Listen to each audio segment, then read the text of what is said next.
కాబట్టి చంద్రబాబు నాయుడు గారు ప్రభుత్వం చేసినటువంటి ఈ యొక్క దుష్టమైనటువంటి పని నేను మర్చిపోలేను. ఎందుకంటే ఈ ప్రభుత్వం నన్ను అనేక రకాలుగా ఇబ్బంది పెడతా ఉంది.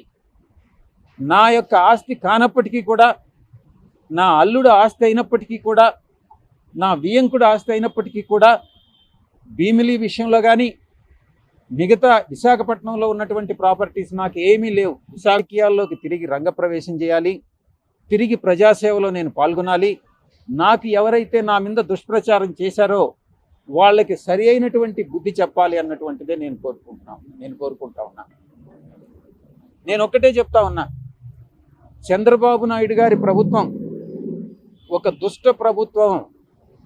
ఎందుకంటే ఏమీ నాకు సంబంధం లేనటువంటి విషయాల్లో నన్ను ఒక అక్యూజ్డ్గా ఇరికించి, కాకినాడ సీపోర్ట్ విషయంలో కానీ, ఈ యొక్క విశాఖపట్నంలో సిట్ నా పైన ఇచ్చినటువంటి స్పెషల్ ఇన్వెస్టిగేషన్ టీం ఇచ్చినటువంటి రిపోర్ట్ కానీ, ఇవన్నీ కానీ కేర్ఫుల్గా కానీ పరిశీలించి చూస్తే చంద్రబాబు నాయుడు గారి ప్రభుత్వం పాల్పడుతున్నటువంటి కక్షపూరితమైనటువంటి చర్యలు, చంద్రబాబు నాయుడు గారి ప్రభుత్వం అన్యాయమైనటువంటి యాక్టివిటీస్ ఏదైతే ఉన్నాయో, చర్యలు ఏదైతే ఉన్నాయో, ఇవన్నీ చాలా స్పష్టంగా తెలుస్తూ ఉన్నాయి.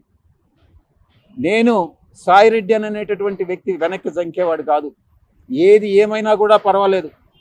నేను ఒక్కటే చెప్తా ఉన్నా, అధికారం అనేటటువంటిది శాశ్వతం కాదు. అప్పట్లో జగన్మోహన్ రెడ్డి గారు కూడా 2019లో అధికారంలోకి వచ్చినప్పుడు నేను 20-25 సంవత్సరాలు అధికారంలో ఉంటానని అనుకున్నారు.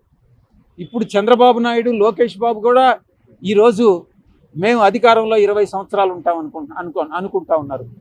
కానీ అధికారం అనేటటువంటిది ఎవరిని అడ్డు పెట్టుకొని ఉండదు.